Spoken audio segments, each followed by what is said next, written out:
ഉൽപ്പത്തി 24. ഇസഹാക്കും റബേക്കായും. അബ്രാഹത്തിന് പ്രായമേറെയായി. കർത്താവ് എല്ലാ കാര്യങ്ങളിലും അവനെ അനുഗ്രഹിച്ചു. അവൻ തന്റെ എല്ലാ വസ്തുക്കളുടെയും മേൽനോട്ടക്കാരനും തന്റെ ഭവനത്തിലെ ഏറ്റവും പ്രായം കൂടിയവനുമായ വേലക്കാരനെ വിളിച്ചു പറഞ്ഞു, നിന്റെ കൈ എന്റെ തൊടിയുടെ കീഴെ വെക്കുക. ഞാൻ പാർക്കുന്ന ഈ നാട്ടിലെ കാനാന്യരുടെ പെൺമക്കളിൽ നിന്ന് എന്റെ മകന് ഭാര്യയെ തിരഞ്ഞെടുക്കുകയില്ലെന്ന് ആകാശത്തിന്റെയും ഭൂമിയുടെയും ദൈവമായ കർത്താവിന്റെ നാമത്തിൽ നിന്നെ കൊണ്ട് ഞാൻ സത്യം ചെയ്യിക്കും. എന്റെ നാട്ടിൽ എന്റെ ചാർച്ചക്കാരുടെ അടുക്കൽ പോയി അവരിൽ നിന്ന് എന്റെ മകൻ ഇസഹാക്കിന് ഭാര്യയെ കണ്ടുപിടിക്കണം. അപ്പോൾ ദാസൻ ചോദിച്ചു, ആ സ്ത്രീക്ക് എന്നോടുകൂടി ഈ നാട്ടിലേക്ക് പോരാൻ ഇഷ്ടമല്ലെങ്കിലോ? അങ്ങ് വിട്ടുപോന്ന നാട്ടിലേക്ക് അങ്ങയുടെ മകനെ ഞാൻ കൊണ്ടുപോകണമോ? അബ്രഹാം പറഞ്ഞു, എന്റെ മകനെ അങ്ങോട്ട് കൊണ്ടുപോകരുത്. എന്റെ പിതാവിന്റെ വീട്ടിൽ നിന്നും ചാർച്ചക്കാരിൽ നിന്നും എന്നെ പുറത്തു കൊണ്ടുവന്നവനും എന്നോട് സംസാരിച്ചവനും നിന്റെ സന്തതികൾക്ക് ഈ ഭൂമി ഞാൻ തരുമെന്ന് വാഗ്ദാനം ചെയ്തവനുമായ ആകാശത്തിന്റെ ദൈവമായ കർത്താവ് തന്റെ ദൂതനെ നിനക്ക് മുന്നേ അയക്കും. നീ അവിടെ നിന്ന് എന്റെ മകന് ഒരു ഭാര്യയെ കണ്ടെത്തുകയും ചെയ്യും. എന്നാൽ ആ സ്ത്രീക്ക് നിന്നോടുകൂടെ പോരാൻ ഇഷ്ടമില്ലെങ്കിൽ എന്റെ ഈ ശബ്ദത്തിൽ നിന്ന് നീ വിമുക്തനാണ്. എന്റെ മകനെ അങ്ങോട്ട് തിരികെ കൊണ്ടുപോകരുതെന്നു മാത്രം. തന്റെ യജമാനായ അബ്രാഹത്തിന്റെ തുടയ്ക്ക് കീഴെ കൈവച്ച് ഭൃത്യൻ സത്യം ചെയ്തു. അനന്തരം ഭൃത്യൻ യജമാനന്റെ ഒട്ടകങ്ങളിൽ 10 വിലപിടിപ്പുള്ള ധാരാളം വസ്തുക്കളുമായി പുറപ്പെട്ടു. അവൻ മെസൊപ്പൊട്ടാമിയയിൽ നാഹോറിന്റെ നഗരത്തിലെത്തി. വൈകുന്നേരം സ്ത്രീകൾ വെള്ളം കോരാൻ വരുന്ന സമയത്ത് അവൻ ഒട്ടകങ്ങളെ പട്ടണത്തിന് വെളിയിൽ വെള്ളമുള്ള ഒരു കിണറിനടുത്ത് നിർത്തി. അനന്തരം അവൻ പ്രാർത്ഥിച്ചു, എന്റെ യജമാനായ അബ്രാഹത്തിന്റെ ദൈവമായ കർത്താവേ, ഇന്ന് എന്റെ ദൗത്യം അങ്ങ് വിജയിപ്പിക്കണമേ. എന്റെ യജമാനന്റെ മേൽ കനിയണമേ. ഞാനിതാ ഈ കിണറ്റുകരയിൽ നിൽക്കുകയാണ്. ഇന്നാട്ടിലെ പെൺകുട്ടികൾ വെള്ളം കോരാൻ വരുന്നുണ്ട്. നിന്റെ കുടം താഴ്ത്തിത്തരിക, ഞാൻ കുടിക്കട്ടെ എന്ന് പറയുമ്പോൾ, ഇതാ കുടിച്ചുകൊള്ളുക, നിങ്ങളുടെ ഒട്ടകങ്ങൾക്കും ഞാൻ വെള്ളം കോരിത്തരാം എന്ന് പറയുന്ന പെൺകുട്ടിയായിരിക്കട്ടെ അങ്ങയുടെ ദാസനായ ഇസഹാക്കിന് അങ്ങ് നിശ്ചയിച്ചിരിക്കുന്നവൾ. അങ്ങന്റെ യജമാനനോട് നിരന്തരമായ കാരുണ്യം കാണിച്ചിരിക്കുന്നുവെന്ന് അതുവഴി ഞാൻ മനസ്സിലാക്കും. അവൻ ഇത് പറഞ്ഞു തീരും മുമ്പേ തോളിൽ കുടവുമായി റെബേക്ക വെള്ളം കോരാൻ വന്നു. അവൾ അബ്രാഹത്തിന്റെ സഹോദരൻ നാഹോറിന് ഭാര്യ മിൽക്കിയിലുണ്ടായ മകനായ ബത്തുവേലിന്റെ മകളായിരുന്നു. പെൺകുട്ടി കാണാൻ വളരെ അഴകുള്ളവളും കന്യകയുമായിരുന്നു. അവൾ കിണറ്റിങ്കിലേക്ക് ഇറങ്ങി കുടം നിറച്ച് കയറി വന്നു. അബ്രാഹത്തിന്റെ ഭൃത്യൻ അപ്പോൾ അവളുടെ അടുത്തേക്ക് ഓടിച്ചെന്ന് പറഞ്ഞു, ദയവായി നിന്റെ കുടത്തിൽ നിന്ന് കുറച്ച് വെള്ളം കുടിക്കാൻ തരിക. പ്രഭു കുടിച്ചാലും അവൾ പറഞ്ഞു. തിടുക്കത്തിൽ കുടം താഴ്ത്തിപ്പിടിച്ച് അവൾ അവന് കുടിക്കാൻ കൊടുത്തു. കുടിച്ചു കഴിഞ്ഞപ്പോൾ അവൾ പറഞ്ഞു, അങ്ങയുടെ ഒട്ടകങ്ങൾക്കും കുടിക്കാൻ ഞാൻ വെള്ളം കോരിക്കൊടുക്കാം. അവൾ വേഗം കുടത്തിലെ വെള്ളം തൊട്ടിയിലൊഴിച്ച് വീണ്ടും വെള്ളം കോരാൻ കിണറ്റിങ്കിലേക്ക് ഓടി. ഒട്ടകങ്ങൾക്കെല്ലാം വെള്ളം കോരിക്കൊടുത്തു. തന്റെ യാത്ര കർത്താവ് ശുഭമാക്കിയോ ഇല്ലയോ എന്നറിയാൻ അവൻ നിശബ്ദനായി അവളെ തന്നെ നോക്കി നിന്നു. ഒട്ടകങ്ങൾ കുടിച്ചു കഴിഞ്ഞപ്പോൾ അവൻ 1/2 ശെക്കൽ തൂക്കമുള്ള ഒരു സ്വർണമോതിരവും 10 ശെക്കൽ തൂക്കമുള്ള 2 പൊൻവളകളും അവൾക്ക് നൽകിക്കൊണ്ട് പറഞ്ഞു, നീ ആരുടെ മകളാണെന്ന് ദയവായി എന്നോട് പറയുക. നിന്റെ പിതാവിന്റെ ഭവനത്തിൽ ഞങ്ങൾക്ക് രാത്രി കഴിക്കാൻ ഇടം കാണുമോ? അവൾ പറഞ്ഞു, നാഹോറിന് മിൽക്കായിൽ ജനിച്ച ബത്തുവേലിന്റെ മകളാണ് ഞാൻ. അവൾ തുടർന്നു പറഞ്ഞു, ഞങ്ങൾക്ക് കാലിത്തീറ്റയും കച്ചിയും വേണ്ടുവോളമുണ്ട്, താമസിക്കാൻ മുറിയുമുണ്ട്. അവൻ തല കുനിച്ച് കർത്താവിനെ ആരാധിച്ചുകൊണ്ട് പറഞ്ഞു, എന്റെ യജമാനായ അബ്രാഹത്തിന്റെ ദൈവമായ കർത്താവ് വാഴ്ത്തപ്പെട്ടവൻ. തന്റെ കാരുണ്യവും വിശ്വസ്തതയും അവിടുന്ന് അവനിൽ നിന്ന് പിൻവലിച്ചിട്ടില്ല. എന്റെ യജമാന്റെ ചാർച്ചക്കാരുടെ വീട്ടിലേക്ക് അവിടുന്ന് എന്നെ നയിക്കുകയും ചെയ്തിരിക്കുന്നു. പെൺകുട്ടി ഓടിച്ചെന്ന് അമ്മയുടെ വീട്ടുകാരെ വിവരമറിയിച്ചു. റെബേക്കയ്ക്ക് ലാബാൻ എന്നു പേരുള്ള ഒരു സഹോദരൻ ഉണ്ടായിരുന്നു. അവൻ ഉടനെ കിണറ്റുകരയിൽ ആ മനുഷ്യന്റെ അടുത്തേക്ക് ഓടിച്ചെന്നു.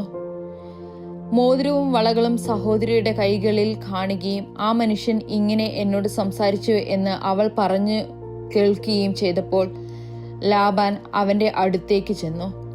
അവൻ അപ്പോഴും കിണറ്റുകരയിൽ ഒട്ടകങ്ങളുടെ അടുത്ത് നിൽക്കുകയായിരുന്നു. ലാബാൻ പറഞ്ഞു, കർത്താവിനാൽ അനുഗ്രഹിക്കപ്പെട്ടവനെ വരിക. എന്താണ് പുറത്തു നിൽക്കുന്നത്? ഞാൻ വീടും ഒട്ടകങ്ങൾക്കുള്ള സ്ഥലവും ഒരുക്കിയിട്ടുണ്ട്. അവൻ വീട്ടിലേക്ക് കയറി. ലാബാൻ ഒട്ടകങ്ങളുടെ ജീനി അഴിച്ചുമാറ്റി തീറ്റയും കച്ചിയും കൊടുത്തു. അവനും കൂടിയുണ്ടായിരുന്നവർക്കും കാൽ കഴുകാൻ വെള്ളവും കൊടുത്തു. അവർ അവന് ഭക്ഷണം വിളമ്പി. എന്നാൽ അവൻ പറഞ്ഞു, വന്ന കാര്യം പറയാതെ ഞാൻ ഭക്ഷണം കഴിക്കുകയില്ല. പറഞ്ഞുകൊള്ളുക. ലാബാൻ സമ്മതിച്ചു. അവൻ പറഞ്ഞു, ഞാൻ അബ്രാഹത്തിന്റെ ഭൃത്യനാണ്. കർത്താവ് എന്റെ യജമാനെ സമൃദ്ധമായി അനുഗ്രഹിച്ചിരിക്കുന്നു. അവൻ സമ്പന്നനാണ്. ആടും മാടും പൊന്നും വെള്ളിയും വേലക്കാരും ഒട്ടകങ്ങളും കഴുതകളും അവിടുന്ന് അവന് കൊടുത്തിരിക്കുന്നു. യജമാന്റെ ഭാര്യ സാറ വൃദ്ധയായപ്പോൾ അവളിൽ ഒരു പുത്രൻ ജനിച്ചു. തനിക്കുള്ളതൊക്കെ യജമാനൻ അവനാണ് കൊടുത്തിരിക്കുന്നത്. എന്റെ യജമാനൻ എന്നെ കൊണ്ട് ഒരു സത്യം ചെയ്യിച്ചു. ഞാൻ പാർക്കുന്ന കാനാൻകാരുടെ നാട്ടിൽ നിന്ന് എന്റെ മകന് നീ ഒരു വധുവിനെ തിരഞ്ഞെടുക്കരുത്. മറിച്ച് നീ എന്റെ പിതാവിന്റെ നാട്ടിൽ എന്റെ ചാർച്ചക്കാരുടെ അടുത്ത് പോയി എന്റെ മകന് ഒരു ഭാര്യയെ കണ്ടുപിടിക്കണം. ഞാൻ ചോദിച്ചു, ഒരു വേള ആ പെൺകുട്ടി എന്റെ കൂടെ വന്നില്ലെങ്കിലോ? അവൻ എന്നോട് പറഞ്ഞു, ഞാൻ സേവിക്കുന്ന കർത്താവ് തന്റെ ദൂതനെ നിന്റെ മുൻപേ അയച്ച് നിന്റെ വഴി ശുഭമാക്കും. എന്റെ പിതാവിന്റെ വീട്ടിൽ നിന്ന് എന്റെ ചാർച്ചക്കാരിൽ നിന്ന് നീ എന്റെ മകന് ഒരു വധുവിനെ തിരഞ്ഞെടുക്കും. എന്റെ ചാർച്ചക്കാരുടെ അടുത്ത് ചെല്ലുമ്പോൾ പ്രതിജ്ഞയിൽ നിന്ന് നീ വിമുക്തനാകും. അവർ പെൺകുട്ടിയെ നിനക്ക് വിട്ടു തന്നില്ലെങ്കിലും പ്രതിജ്ഞയിൽ നിന്ന് നീ വിമുക്തനായിരിക്കും. ഞാൻ കിണറ്റുകരയിൽ വന്നപ്പോൾ ഇങ്ങനെ പ്രാർത്ഥിച്ചു, എന്റെ യജമാനായ അബ്രാഹത്തിന്റെ ദൈവമായ കർത്താവെ, ഞാൻ ഇറങ്ങിപ്പുറപ്പെട്ടിരിക്കുന്ന കാര്യം അങ്ങ് ഇപ്പോൾ ശുഭമാക്കണമേ. ഇതാ ഞാൻ ഈ കിണറ്റിൻകര നിൽക്കും. വെള്ളം കോരാൻ വരുന്ന പെൺകുട്ടിയോട്, ദയവായി നിന്റെ കുടത്തിൽ നിന്ന് എനിക്ക് അല്പം വെള്ളം കുടിക്കാൻ തരിക എന്ന് ഞാൻ പറയും. അപ്പോൾ കുടിച്ചാലും അങ്ങയുടെ ഒട്ടകങ്ങൾക്കും ഞാൻ വെള്ളം കോരിത്തരാമല്ലോ എന്ന് പറയുന്ന പെൺകുട്ടിയാവട്ടെ എന്റെ യജമാനന്റെ മകന് അവിടുന്ന് കണ്ടുവച്ചിരിക്കുന്നവൾ. എന്റെ ഉള്ളിൽ ഞാനിത് പറഞ്ഞു തീരും മുമ്പ് തോളിൽ കുടവുമായി വെള്ളം കോരാൻ റെബേക്ക വന്നു. അവൾ ഇറങ്ങിച്ചെന്ന് വെള്ളം കോരി. ഞാൻ അവളോട് എനിക്കല്പം കുടിക്കാൻ തരിക എന്ന് പറഞ്ഞു. അവൾ ഉടനെ കുടം തോളിൽ നിന്നിറക്കി ഇങ്ങനെ പറഞ്ഞു, കുടിച്ചാലും അങ്ങയുടെ ഒട്ടകങ്ങൾക്കും ഞാൻ കുടിക്കാൻ തരാം. ഞാൻ കുടിച്ചു. ഒട്ടകങ്ങൾക്കും അവൾ വെള്ളം കൊടുത്തു. അപ്പോൾ ഞാൻ അവളോട്, നീ ആരുടെ മകളാണ് എന്ന് ചോദിച്ചു. നാഹോറിന് മിൽക്കായിൽ ജനിച്ച ബത്തുവേലിന്റെ മകളാണ് ഞാൻ എന്ന് അവൾ പറഞ്ഞു. അപ്പോൾ ഞാൻ അവൾക്ക് മോതിരവും വളകളും കൊടുത്തു. അതിനുശേഷം എന്റെ യജമാനായ അബ്രാഹത്തിന്റെ ദൈവമായ കർത്താവിനെ ഞാൻ താണുവണങ്ങി ആരാധിച്ചു. എന്റെ യജമാന്റെ മകന് അവന്റെ സഹോദരന്റെ മകളെ വധുവായി തിരഞ്ഞെടുക്കുവാൻ എന്നെ നേർവഴിക്ക് നയിച്ച അവിടുത്തെ ഞാൻ സ്തുതിച്ചു. അതുകൊണ്ട് എന്റെ യജമാനോട് നിങ്ങൾ കാരുണ്യത്തോടും വിശ്വസ്തയോടും കൂടെ പെരുമാറുമെങ്കിൽ അത് പറയുക, മറിച്ചാണെങ്കിലും പറയുക, എനിക്കതനുസരിച്ച് പ്രവർത്തിക്കാമല്ലോ. അപ്പോൾ ലാബാനും ബത്തുവേലും പറഞ്ഞു, ഇത് കർത്താവിന്റെ ഇഷ്ടമാണ്. ഇതിനെക്കുറിച്ച് ഗുണവും ദോഷവും ഞങ്ങൾക്ക് പറയാനില്ല. ഇതാ റെബേക്ക നിന്റെ മുന്നിൽ നിൽക്കുന്നു. അവളെ കൊണ്ടുപോയിക്കൊള്ളുക. കർത്താവ് തിരുവുള്ളമായതുപോലെ അവൾ നിന്റെ യജമാന്റെ മകന് ഭാര്യയായിരിക്കട്ടെ. ഈ വാക്കുകൾ കേട്ടപ്പോൾ അബ്രാഹത്തിന്റെ ഭൃത്യൻ താണു വീണ് കർത്താവിനെ ആരാധിച്ചു. അനന്തരം അവൻ പൊന്നും വെള്ളിയും കൊണ്ടുള്ള ആഭരണങ്ങളും വസ്ത്രങ്ങളും എടുത്ത് റെബേക്കയ്ക്ക് കൊടുത്തു. അവളുടെ സഹോദരനും അമ്മയ്ക്കും വിലപിടിപ്പുള്ള സമ്മാനങ്ങളും അവൻ കൊടുത്തു. അവനും കൂടിയുണ്ടായിരുന്നവരും ഭക്ഷിക്കുകയും പാനം ചെയ്യുകയും ആ രാത്രി അവിടെ ചെലവഴിക്കുകയും ചെയ്തു. പുലർച്ചയ്ക്ക് എഴുന്നേറ്റ് അവൻ പറഞ്ഞു, എന്നെ യജമാന്റെ അടുത്തേക്ക് തിരിച്ചയക്കുക. അവളുടെ അമ്മയും സഹോദരനും പറഞ്ഞു, കുറച്ചുനാൾ കൂടി 10 ദിവസമെങ്കിലും അവൾ ഇവിടെ നിൽക്കട്ടെ. അത് കഴിഞ്ഞ് അവൾക്ക് പോകാം. അവൻ പറഞ്ഞു, എന്നെ താമസിപ്പിക്കരുത്.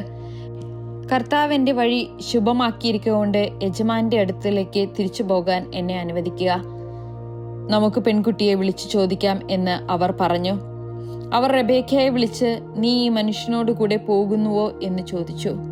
ഞാൻ പോകുന്നു എന്ന് അവൾ മറുപടി പറഞ്ഞു. അവർ അവരുടെ സഹോദരി റെബേക്കയെയും അവളുടെ തോഴിയെയും അബ്രാഹത്തിന്റെ ഭൃത്യനോടും അവന്റെ ആൾക്കാരോടും കൂടെ പറഞ്ഞയച്ചു.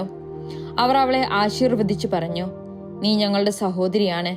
നീ 1000-ങ്ങളുടെയും 10,000-ങ്ങളുടെയും അമ്മയായി തീരുക. തങ്ങളെ വെറുക്കുന്നവരുടെ വാതിലുകൾ നിന്റെ സന്തതികൾ പിടിച്ചെടുക്കട്ടെ. റെബേക്കയും തോഴിമാരും ഒട്ടകപ്പുറത്ത് കയറി അവനെ അനുഗമിച്ചു.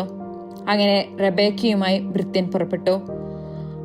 ആയിടയ്ക്ക് ഇസഹാക്ക് ബേൽഹായിറോയിൽ നിന്ന് പോന്ന് നെഗബിൽ താമസിക്കുകയായിരുന്നു.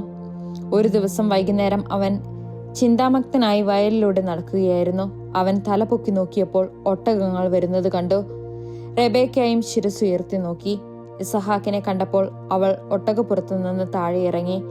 അവൾ ഭൃത്യനോട് ചോദിച്ചു, അങ്ങകലെ പാടത്തുകൂടി നമ്മുടെ നേരെ നടന്നു വരുന്ന മനുഷ്യൻ ആരാണ്? ഭൃത്യൻ പറഞ്ഞു, അവനാണ് എൻ്റെ യജമാനൻ. ഉടനെ അവൾ ശിരോവസ്ത്രം കൊണ്ട് മുഖം മൂടി. നടന്നതെല്ലാം ഭൃത്യൻ ഇസഹാക്കിനോട് പറഞ്ഞു. ഇസഹാക്ക് അവളെ തന്റെ അമ്മ സാറായുടെ കൂടാരത്തിലേക്ക് കൂട്ടിക്കൊണ്ടുപോയി. അവൻ അവളെ ഭാര്യയായി സ്വീകരിച്ചു. അവൻ അവളെ സ്നേഹിച്ചു.